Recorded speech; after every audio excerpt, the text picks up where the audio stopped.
शपथ लेते ही एक्शन में एनडीए सरकार। प्रधानमंत्री नरेंद्र मोदी ने बुलाई कैबिनेट बैठक। तीसरे कार्यकाल की पहली कैबिनेट बैठक आज शाम 5 बजे हो सकती है।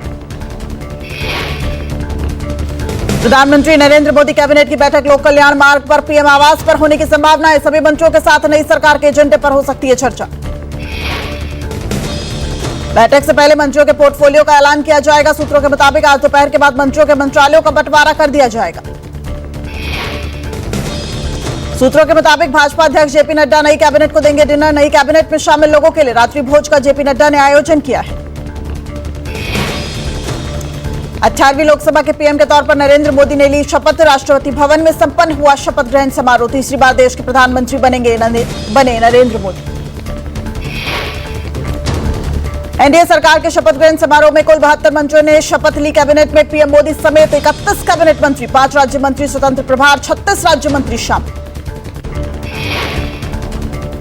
सबसे पहले पीएम मोदी ने देश के तीसरे प्रधानमंत्री के तौर पर शपथ ली। उन्होंने पंडित जवाहरलाल नेहरू के रिकॉर्ड की बराबरी की। पीएम मोदी के बाद राजनाथ सिंह ने शपथ ली। इसके बाद अमित शाह ने केंद्रीय मंत्री के तौर पर शपथ ली। 18वीं लोकसभा में नितिन गडकरी तीसरी बार मंत्री बने। जेपी नड्डा और शिवराज सिंह चौहान ने पहली बार मंत्री पद की शपथ ली। एनडीए सरकार में निर्मला सीतारमण कैबिनेट, एस जयशंकर और पीयूष गोयल ने फिर मंत्री पद की शपथ ली। तो वहीं धर्मेंद्र प्रधान एक बार फिर से मंत्री बनाए गए। एचडी कुमार स्वामी, मनोहर लाल खट्टर, जीतन राम मांझी, ललन सिंह, भूपेंद्र यादव, सर्बानंद सोनोवाल, गिरिराज, ज्योतिरादित्य सिंधिया, जी किशन रेड्डी ने मंत्री पद की शपथ ली। वीरेंद्र कुमार, राममोहन रेड्डी, प्रहलाद जोशी, जुआल राम, अन्नपूर्णा देवी, चिराग पासवान, अश्विनी वैष्णव, गजेंद्र शेखावत, किरण रिजिजू, मोदी 3.0 सरकार में मंत्री बनाए गए। वहीं हरदीप पुरी, मनसुख मांडविया और सीआर पाटिल ने एनडीए सरकार में कैबिनेट मंत्री के तौर पर शपथ ली। मोदी सरकार 3.0 में 5 सांसदों ने राज्य मंत्री स्वतंत्र प्रभार के तौर पर शपथ ली, जिसमें राव इंद्रजीत सिंह, जितेंद्र सिंह, अर्जुन राम मेघवाल, प्रताप राव, गणपत राव जाधव और जयंत चौधरी शामिल हैं। वहीं जितिन प्रसाद, श्रीपद नाइक, पंकज चौधरी, कृष्णपाल, रामदास अठावले समेत 36 सांसदों ने राज्य मंत्रियों के तौर पर शपथ ली।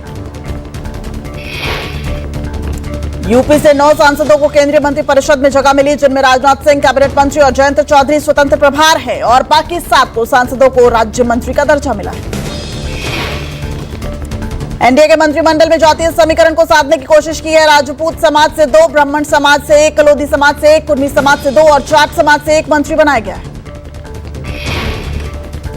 उधर एनडीए के सहयोगी दल एनसीपी अजीत पवार गुट में मंत्री पद को लेकर नाराजगी दिखाई दी। अजीत पवार गुट के प्रफुल्ल पटेल को राज्य मंत्री का पद ऑफर हुआ था, लेकिन उन्होंने देने से मना कर दिया। प्रफुल्ल पटेल ने कहा कि हमें राज्य मंत्री स्वतंत्र प्रभार के बारे में सूचना मिली, लेकिन मैं स्वयं भारत सरकार का कैबिनेट मंत्री पहले रह चुका हूं। हमें खुशी है कि उन्होंने हमें सूचना दी, लेकिन मेरे लिए पद लेना थोड़ा कठिन है। हमको राज्य मंत्री स्वतंत्र प्रभार के बारे में सूचना मिली।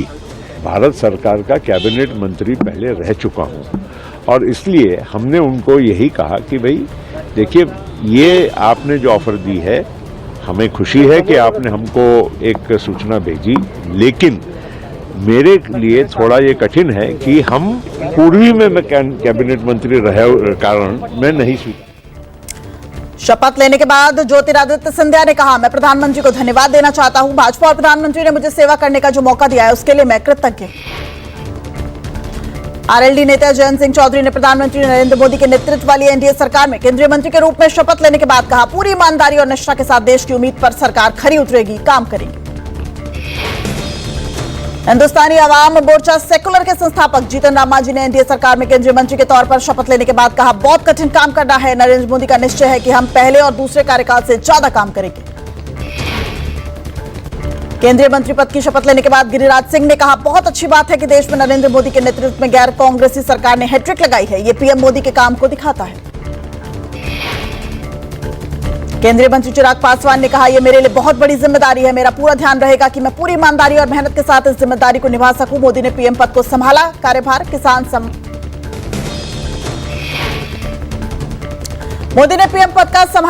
किसान सम्मान निधि की 17वीं किश्त जारी। किसानों को दिए जाएंगे 20,000 करोड़ रुपए। मोदी कैबिनेट की शपथ के बाद महाराष्ट्र की सियासत में हलचल तेज हुई। महाराष्ट्र के मुख्यमंत्री और शिवसेना प्रमुख एकनाथ शिंदे आज शाम सभी पार्टी सांसदों और विधायकों के साथ बैठक करेंगे। सीएम शिंदे ने विधायकों के साथ बैठक शाम 6 बजे बुलाई है। विधायकों की बैठक के बाद शाम 7 बजे सांसदों के साथ वर्षा बंगले में बैठक करेंगे।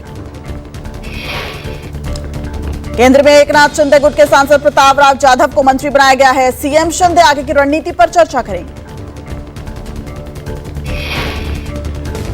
जम्मू कश्मीर के रियासी में आतंकी हमले के बाद सर्च ऑपरेशन तेज कर दिया गया है। एनआईए की टीम मामले की जांच में जुट गई है। कल शाम श्रद्धालुओं से भरी एक बस पर आतंकियों ने फायरिंग की थी। गोली ड्राइवर को लगी थी, जिसके बाद बस अनियंत्रित होकर खाई में जा गिरी। इस पूरे मामले में 9 यात्रियों की मौत हो गई और करीब 33 यात्री घायल हुए। अधिकतर यात्री उत्तर प्रदेश के हैं। कटरा से शिवखोड़ी जा रहे थे यात्री। आतंकी हमले वाली जगह पर एफएसएल की टीम पहुंची है। फॉरेंसिक घेराबंदी करके आतंकियों की तलाश की जा रही है। हाल ही में जम्मू कश्मीर के डीजीपी ने खुलासा किया था कि 70 से 80 विदेशी आतंकी घाटी में सक्रिय हैं।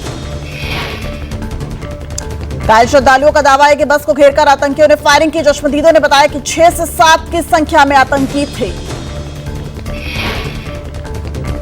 मल्लिकार्जुन खड़गे ने आतंकी हमले को लेकर एनडीए सरकार को घेरकर कहा है कि सुरक्षा को लेकर सरकार के सारे दावे खोखले हैं। तो वही गृह मंत्री अमित शाह ने कहा, आतंकियों को बख्शेंगे नहीं। जम्मू कश्मीर के रियासी जिले में आतंकी हमले के बाद बॉर्डर पर अलर्ट जारी किया गया है। जवान अलर्ट पर है। ओडिशा में शपथ ग्रहण की बदली तारीख 12 जून को होगा शपथ। पहली बार बनेगी बीजेपी की सरकार। 10 जून को शपथ ग्रहण समारोह होना था। बीजेपी के संसदीय बोर्ड ने ओडिशा में पार्टी विधायक दल के नेता के चुनाव के लिए राजनाथ सिंह और भूपेंद्र यादव को केंद्रीय पर्यवेक्षक नियुक्त किया है। उद्धव ठाकरे ने आज सेना भवन पर दोपहर 12 बजे सांसदों और विधायकों की बैठक बुलाई। लोकसभा चुनावों में पार्टी के प्रदर्शन पर होगी चर्चा। एक बार फिर सरदर्द बन सकता है महाराष्ट्र नेता मनोज जरांगे पाटिल। आरक्षण को लेकर फिर से अनशन पर बैठे। इस बार जरांगे के तेवर और भी आक्रामक नजर आ रहे हैं। जरांगे ने चेतावनी दे दी है कि यदि इस बार आरक्षण नहीं मिला तो आगामी लोग विधानसभा चुनाव लड़ेंगे और सभी 288 सीटों पर उम्मीदवार उतारेंगे। आंध्र प्रदेश में 12 जून को सीएम पद की शपथ लेंगे चंद्रबाबू नायडू। नायडू गनवर एयरपोर्ट के पास केसरपल्ली आईटी पार्क में पद और गोपनीयता की शपथ लेंगे। टीडीपी ने बीजेपी और जनसेना पार्टी के साथ चुनाव लड़ा और बहुमत के साथ जीत हासिल की थी। नायडू ने पहली बार करीब 30 साल पहले 1995 में मुख्यमंत्री पद की शपथ ली थी। जम्मू कश्मीर में विधानसभा चुनाव की तैयारियां शुरू। सूत्रों के हवाले से इस महीने हो सकती है विधानसभा चुनाव की घोषणा। जम्मू कश्मीर विधानसभा 2018 में हुई थी भंग। पिछले साल सुप्रीम कोर्ट ने 2 केंद्र शासित प्रदेशों में विभाजित करने के फैसले को बरकरार रखते हुए चुनाव आयोग को 30 सितंबर तक जम्मू कश्मीर विधानसभा चुनाव कराने का आदेश दिया था। लोकसभा चुनावों में जेएनके में हुई अच्छी वोटिंग। चुनावों के दौरान 98.58% कुल मतदान और घाटी में 51.05% मतदान से गदगद है चुनाव आयोग। एनटीए ने अपने चेयरमैन को सौंपा नीट जांच का जिम्मा। शिक्षा मंत्रालय ने कहा, कॉम्पिटिटिव एग्जाम के विशेषज्ञ हैं, इसलिए कमेटी में चयन हुआ। परीक्षा में गड़बड़ी को लेकर देश भर के छात्रों ने किया था विरोध प्रदर्शन। दिल्ली, भोपाल, वाराणसी, नागपुर में हजारों छात्रों ने जमकर विरोध प्रदर्शन किया था। नीट परीक्षा में शामिल हुए छात्रों की दाखिल याचिका पर 12 जून को सुनवाई। दिल्ली हाईकोर्ट करेगी छात्रों की दाखिल याचिका पर सुनवाई।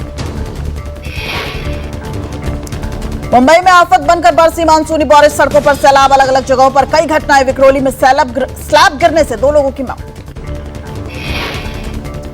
मुंबई में तेज बारिश के चलते सड़कों पर घुटनों तक पानी भर गया है। जगह जगह गाड़ियां डूबी है। पालघर में सड़क का एक हिस्सा धंस गया है। कई जगहों पर जाम लग गया है। मुंबई और आसपास के इलाके में बारिश से सड़कें लबालब भरी हुई हैं। गाड़ियों की रफ्तार पर लगी ब्रेक। वाहन रुक रुक कर चलने को मजबूर है। भारी बारिश के कारण मुंबई समेत महाराष्ट्र के कई जिलों में लोगों की बड़ी परेशानी। मुंबई अहमदाबाद राजमार्ग पर 4 घंटे से अधिक समय तक यातायात प्रभावित रहा।